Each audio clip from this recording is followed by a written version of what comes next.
bonjour à tous. Alors aujourd'hui, je vais vous apporter une partie de mon témoignage. Donc je ne vais pas vous raconter toute ma vie. Je vais essayer de faire court et de me focaliser sur ce que je vais vous dire. Mais voilà, donc je me présente pour ceux qui ne me connaissent pas, parce que je pense qu'il y en a qui vont voir cette vidéo qui ne me connaissent peut-être pas. Donc je m'appelle Alice, j'ai 34 ans. Je suis mariée avec Jérôme depuis bientôt 17 ans, donc je me suis mariée jeune, comme vous pouvez le voir, mais bon, c'est pas le sujet du jour. Donc voilà, on s'est mariés et puis je suis chrétienne depuis aussi loin que je me souvienne, engagée dans mon église ici à Warem. Et voilà, je sers Dieu là-bas de différentes manières. Et donc voilà, la partie du témoignage que je vais vous raconter, c'est à partir du moment où je suis tombée enceinte pour la première fois. Donc c'était 5 ans après notre mariage, donc j'avais 23 ans. On a décidé d'avoir un enfant parce que voilà, on avait notre vie, on avait préparé, je veux dire, le terrain, on avait un endroit où habiter, on avait un travail, etc. Voilà. J'avais terminé mes études et donc un jour on s'est dit ben voilà, on aimerait avoir un enfant et je suis tombée enceinte très rapidement, ça n'a pas été ça le souci du tout.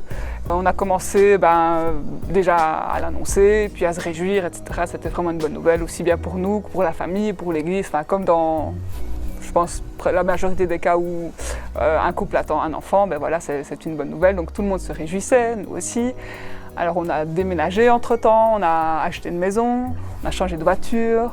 On a préparé tout ce qu'il fallait, tout ce que vous pouvez imaginer. Enfin, je ne vais pas vous faire la liste, mais entre les meubles, la chambre, changer un petit peu l'aménagement de la maison, décorer la chambre, enfin, toutes les choses qu'on fait pour préparer l'avenir d'un enfant. Et puis aussi, on se préparait en tant que futurs parents. Donc, ce n'était pas que des choses matérielles, mais on préparait aussi, je me souviens, entre autres, d'un jour où j'ai vraiment ressenti pour la première fois ce que je pourrais appeler le sentiment d'amour maternel, c'est-à-dire que voilà, l'amour, je l'ai déjà éprouvé pour mon mari, pour mes amis, ma famille, etc. Mais là, c'était vraiment un sentiment nouveau qui naissait en moi et je trouvais ça complètement fou. Enfin, je me souviens encore d'un jour en particulier où vraiment j'ai commencé à ressentir ça et je me disais waouh, c'est fou, donc ça veut dire que j'ai un bébé dans mon ventre que j'ai encore jamais vu. Et je l'aime déjà comme ça, enfin, je ressentais vraiment beaucoup d'amour et voilà, je trouvais ça merveilleux d'expérimenter ça, c'était quelque chose de nouveau pour moi. Et donc voilà, le temps a passé. Je suis arrivée au terme de ma grossesse et puis là, le moment des premières contractions, là aussi quelque chose de nouveau, je ne savais pas à quoi ça ressemblait, mais j'ai eu la joie de le découvrir. Et puis voilà, ce jour-là donc, où les contractions sont arrivées et où j'ai compris que la naissance était imminente, on était à la répétition du groupe de louanges, comme on appelle ça dans notre église, donc du groupe de chant. Et puis c'était un peu l'excitation pour tout le monde évidemment parce que j'ai pas pu le cacher longtemps. Donc à la fin de la répétition, on s'est mis en route pour l'hôpital. Tout le monde se réjouissait, c'était imminent, quoi. Ça veut dire que la prochaine fois que je leur parlais, c'était pour leur annoncer la bonne nouvelle. Et puis arrivé à l'hôpital, donc toujours les contractions, je me souviens, j'étais un peu surexcitée. C'était la première fois que je connaissais ça, donc même s'il y avait la douleur, mais d'un autre côté, je rigolais, je faisais un petit peu la sotte dans les couloirs et tout ça, parce que je me disais waouh, ça y est, c'est maintenant, quoi. C'est l'instant qu'on attend depuis bientôt 9 mois. Je suis arrivée là, à l'hôpital, j'ai été prise en charge par l'équipe comme d'habitude. Et puis on m'a fait, comme on dit, un monitoring, donc on m'a branché les capteurs, etc. pour voir si tout allait bien, si le bébé allait bien, et avant de m'emmener dans la salle d'accouchement. Et puis c'est à ce moment-là que la nouvelle est tombée, je veux dire ça comme ça, dans le sens que la personne qui s'occupait de moi, la sage-femme ou l'infirmière, a commencé à chercher à entendre le cœur du bébé pour vérifier que tout allait bien. Et là, elle n'entendait pas le cœur. Il n'y avait rien, il n'y avait pas de son, pas de bruit. Et donc elle a été chercher un médecin pour lui dire, qui est venu lui-même essayer, qui est venu lui-même vérifier s'il entendait quelque chose, et lui non plus, malheureusement, n'entendait rien. En fait, il n'y avait pas de battement de cœur parce que le bébé qui était dans mon ventre, c'était une petite fille, était décédé. Donc là, on vous annonce la nouvelle, pas forcément non plus toujours d'une bonne manière, mais bon, en gros, le médecin me dit le bébé est mort. Je dis ok, qu'est-ce qu'on fait? J'ai pas compris tout de suite au fait. Donc ma première réaction c'était dépêchez-vous, faites-le sortir pour qu'on puisse l'aider. Mais ça marchait pas comme ça. En fait, c'était pas ça la question. Elle était morte et il n'y avait plus rien à faire. La seule chose qui me restait à faire à ce moment-là, c'était d'accoucher. Et donc là, évidemment, il y a tout qui s'effondre. Enfin, c'est difficile à expliquer, c'est difficile surtout en plus comme ça, ici par vidéo, c'est difficile d'expliquer ce qui nous anime. En tout cas, je me souviens, la première réaction qu'on a eue, donc quand le médecin nous a annoncé ça, c'est qu'on leur a demandé de sortir et puis tout de suite on a pris notre téléphone, mon mari, donc Jérôme, a appelé le pasteur, moi j'ai appelé ma sœur qui avait accouché quelques semaines avant moi et on leur a dit, voilà, ils disent que le bébé est mort, il faut prier, il faut prier. Donc on a commencé à prier, chacun de notre côté, chacun avec notre téléphone, à prier. On a fait revenir le médecin après, mais bon, malheureusement, rien n'avait changé, la situation était toujours la même.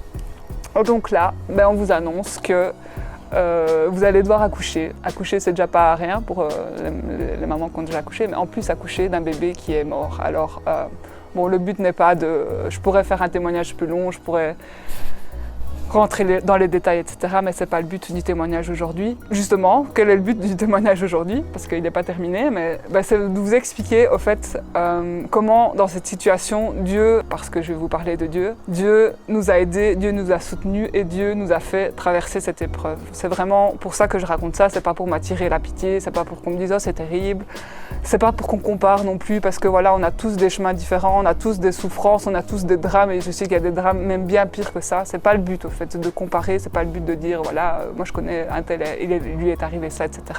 Mais le but vraiment c'est de vous expliquer ce que Dieu a fait dans ce moment terrible qu'on a traversé. Et donc justement, déjà rien qu'à ce moment-là, quand on m'a dit que j'allais devoir accoucher, j'étais effondrée comme vous pouvez l'imaginer.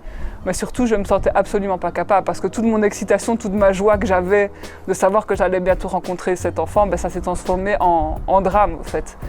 Mais là, déjà, rien qu'à ce moment-là, Dieu m'a aidée. Je me souviens, j'ai dû accoucher. En plus, je lui ai demandé, faites-moi une césarienne, retirez-moi le bébé. Mais non, madame, c'est pas comme ça que ça marche. Donc, rien que déjà dans l'accouchement, Dieu était là. Et je me souviens, pendant que j'accouchais, je répétais tout le temps cette phrase. En fait, j'étais en train de réaliser ce qui se passait. Et je disais, Seigneur, c'est pas possible. Seigneur, c'est pas possible. Seigneur, c'est pas possible. Qu'est-ce que je suis en train de faire? Qu'est-ce que je suis en train de faire? Mais là, pourtant, j'ai réussi et Dieu m'a donné la force, en fait, tout simplement. Et puis, la nuit passe, etc. Et le lendemain, c'est le moment d'annoncer la nouvelle, au fait, mais la mauvaise nouvelle. Ce qui devait normalement être une bonne nouvelle et une joie pour tout le monde, pour la famille, pour l'église, s'est transformé en chose terrible à annoncer parce que en plus, comme je vous ai dit, le groupe de louanges savait que j'étais partie à l'hôpital, donc ils attendaient de mes nouvelles. Et puis on annonce la nouvelle. Et puis là, encore, Dieu est là, quoi. Dieu, je sais pas, c'est difficile à expliquer, mais Dieu nous donne la force. Et je me souviens même que ce jour-là ou le lendemain, je ne sais plus, quand les gens sont venus nous rendre visite, ils savaient pas. Enfin, je sais que j'ai eu des témoignages de personnes qui m'ont dit après, on voulait venir te voir. Enfin, on est venu te voir, mais on se disait, mais mince, qu'est-ce qu'on va lui dire? Mince, qu'est-ce qu'on va faire? Et ils n'avaient rien à dire parce qu'il n'y avait rien à dire, mais c'est nous qui avons, au fait, par notre attitude, déjà parce que Dieu était en train de faire un travail en nous, c'est nous qui avons pu, entre guillemets, je peux dire, consoler les gens et on leur disait, mais non, ça va aller, vous ne tracassez pas, Dieu est là, ça va aller, ça va aller, ça va aller. Et puis les gens sortaient de là presque perturbés de voir notre attitude, mais c'est pas parce qu'on était fous, c'est pas parce qu'on réalisait pas, c'est parce qu'on avait une force, au fait, qui venait pas de nous, et un courage, si je peux dire ça comme ça, ou je sais pas comment nommer ça, qui venait pas de nous. Alors c'est pas pour ça que ça a été facile, évidemment. Là, de nouveau, je vous dis, je vais résumer parce que je pourrais faire un long témoignage qui durerait longtemps, mais je vais juste résumer. Mais en gros, après, on est rentré à la maison et là, c'était quand même un moment assez difficile parce que je me souviens que je disais à Jérôme, je disais à mon mari, et donc quoi, tout ça, 9 mois, on se prépare, on prépare tout, on prépare la maison et tout ça pourquoi? Tout ça pour rien en fait, tout ça pour recommencer notre vie comme avant et c'était vraiment difficile. Pourtant, on l'a fait et ce que je voulais, là où je veux en venir principalement en fait, c'est l'œuvre de guérison que Dieu peut faire. Mais guérison physique, vous avez sûrement déjà entendu des témoignages de choses que Dieu fait qui sont miraculeuses, je vais dire ça comme ça. Mais là, c'est une guérison en fait intérieure. Et ce que Dieu a fait vraiment, c'est fou parce que même si peut-être quand je le raconte comme ça, vous dites ouais, ça allait. En gros, non, dans le fond, ça n'allait pas. Je me souviens tous les soirs, je pleurais par exemple. Enfin, c'est normal ça, mais je veux dire, je me remémorais au fait un petit peu comme quelqu'un qui a eu un choc post-traumatique. Je me souviens que tout le temps, le scénario revenait dans ma tête de ce qui s'était passé à partir du moment où j'avais quitté et que j'étais arrivée à l'hôpital. Et ça défilait comme ça défilait, jusqu'à ce que j'arrive au moment crucial. Et puis là, je tombais en pleurs, je m'effondrais, je pleurais tous les jours, même parfois plusieurs fois par jour. Mais au fur et à mesure, j'ai vraiment senti que Dieu venait et apaisait ça. Je ne sais pas comment l'expliquer, encore une fois, mais Dieu venait apaiser ça. Au fait, c'est comme si j'avais suivi une thérapie, que je n'ai pas suivie, mais une thérapie avec quelqu'un qui m'accompagne et qui m'aide à sortir d'un choc que j'ai eu ou d'un traumatisme que j'ai eu ou d'une blessure que j'ai eue, vous voyez. Alors je ne suis pas contre, là je tiens tout de suite à le préciser, je ne suis pas contre les psychologues, etc. Je pense vraiment qu'ils peuvent aider. Mais là, j'ai même pas eu de psychologue. En fait, c'est comme si mon psychologue c'était Dieu. Et c'était fou parce que je me souviens comme ça de plusieurs moments qui me reviennent en tête où j'avais comme des montagnes à traverser où je me disais oui, donc ça, il faut que j'admette ça, il faut que je comprenne ça. Et je me dis comment je vais faire, c'est trop en fait, je ne pourrais pas passer ça. Et c'est comme si Dieu me prenait et qu'il m'amenait et puis je me disais je me retournais, ben voilà, ça va. Cette partie-là de ma blessure est guérie. Et ça, comme ça, pendant des semaines, pendant des mois, vraiment, j'ai vécu vraiment en fait une guérison intérieure. Alors, c'est pour ça que je veux vous raconter ce témoignage, parce que je veux vraiment vous dire au fait que le Dieu que je connais, qu'on connaît, est vraiment un Dieu qui peut faire ça. Qui peut, quand tout s'effondre, comme ça d'ailleurs, il y a même des chants qui me viennent en tête qui disent ça, quand tout s'effondre, c'est comme si normalement, j'aurais dû être justement effondrée, j'aurais dû être à terre, j'aurais pas pu savoir comment me relever, etc. Mais Dieu, dès le moment où le drame arrive, je veux dire ça comme ça, il est là et il te prend la main et c'est lui qui t'emmène. En fait, pas à pas. Je me souviens, j'ai vraiment ressenti ça comme un processus. En fait, je sentais le processus, même dans mon cerveau, dans mes réflexions, dans mes émotions. Je sentais vraiment ce processus où Dieu m'emmène un pas de plus, un pas de plus, un pas de plus, jusqu'à je peux dire la guérison complète. Oui, la guérison complète, je pense que je peux le dire parce que maintenant je suis guérie de cette blessure-là.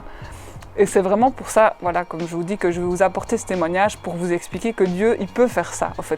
Peut-être que vous n'avez pas vécu la même histoire que moi, ou qu'elle n'a rien à voir, ou que vous avez eu des choses, comme je dis, peut-être beaucoup même, beaucoup plus graves ou quoi, mais Dieu, il peut faire ça. Il est celui, comme il peut guérir physiquement, mais il est aussi celui qui peut guérir psychologiquement, moralement, émotionnellement. Enfin, il peut guérir tout ça. Et vraiment, c'est fou, en fait. Donc déjà, je lui dis merci d'avoir fait ça, parce que franchement, j'ai déjà réfléchi plusieurs fois comment je me serais sortie de cette situation s'il n'avait pas été là. Et je pense que ça n'aurait pas du tout été la joie. Et d'ailleurs, j'ai déjà entendu des témoignages de personnes à qui ce genre de choses est arrivé et elles ont eu vraiment beaucoup de mal à s'en remettre. Et voilà, et ce que je veux dire aussi, c'est pas que les larmes n'étaient pas là, c'est pas que la tristesse n'était pas là, c'est pas que parfois je m'effondrais pas, mais j'étais pas seule, quoi. J'étais pas seule, Dieu était là et il me portait. Et je vous disais tout à l'heure, au début je pleurais tous les jours et puis au fur et à mesure ça a commencé à s'espacer. Là aussi bien sûr, tout de suite quand j'ai accouché de cette petite fille et que ça s'est terminé comme je viens de vous l'expliquer, tout de suite j'ai dit je veux un autre enfant. Il faut, parce que je vous ai parlé de ce sentiment maternel justement que j'avais éprouvé pendant la grossesse, mais une chose entre autres qui était difficile avec cette perte, c'est que quand j'ai accouché, j'avais tout ce sentiment-là qui avait grandi pendant 9 mois. Et puis au final, personne à qui le donner. Vous voyez, c'est comme si vous avez un amour spécial, un amour pour un enfant, mais au final, vous n'avez pas d'enfant à qui donner cet amour-là. Et ça, je me souviens, c'était une chose très difficile. Et donc, tout de suite, j'ai dit, et même à Dieu, et puis à moi, à mon mari, j'ai dit, il me faut un enfant parce que j'avais besoin de pouvoir expérimenter ce que c'était d'être mère, même si j'étais mère, mais je ne pouvais pas vraiment en profiter. Et là, encore, là, ce serait encore un deuxième témoignage, donc je vais la faire courte, mais en gros, Dieu a vraiment aplani toute chose, Dieu a vraiment permis que tout se déroule très bien, même si c'était long, je me souviens que c'était long.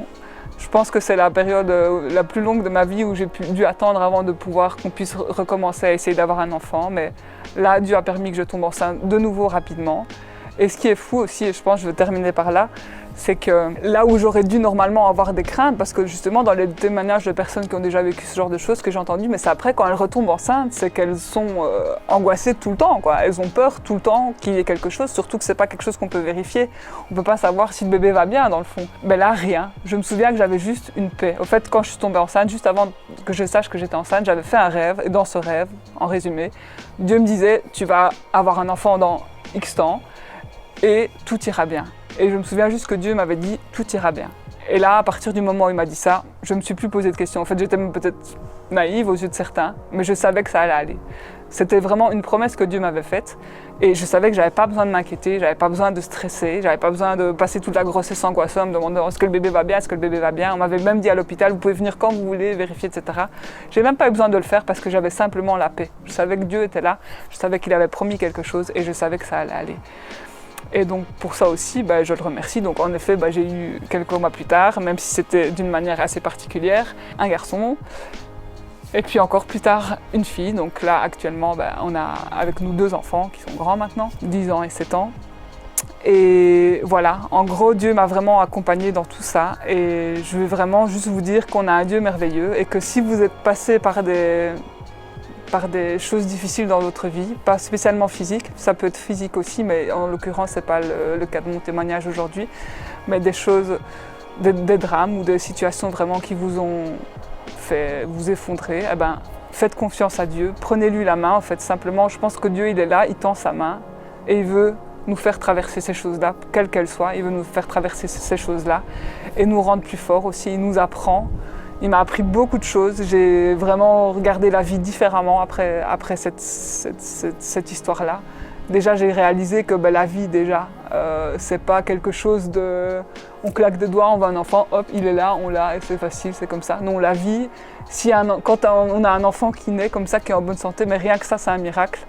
C'est un miracle, c'est Dieu qui donne la vie, au fait. Et je me souviens que je regardais mes enfants, donc mon fils que j'ai eu après, et puis ma fille dans leur lit, et je me disais, waouh, ils sont vivants, ils sont en vie, ils sont là, ils sont en bonne santé, on est une famille. Et rien que ça, je pense qu'il faut déjà réaliser que c'est un cadeau, en fait. C'est un cadeau que Dieu nous fait. Donc si tu as ça chez toi, si tu as des enfants qui sont en bonne santé, etc., remercie Dieu. Et voilà, simplement, je terminais avec ça. Et merci à Dieu, merci aussi à l'Église qui m'a accompagnée dans cette épreuve, certaines personnes en particulier, à ma famille, etc. Et mettez votre confiance dans ce Dieu-là. Et j'espère que d'autres témoignages aussi pourront vous expliquer ce que Dieu peut faire, parce qu'il y a ça, mais il y a plein d'autres choses. Et voilà, je vous laisse. Et si vous avez des questions, ou si un jour vous voulez m'en parler ou savoir plus de détails, il n'y a pas de souci. Au revoir.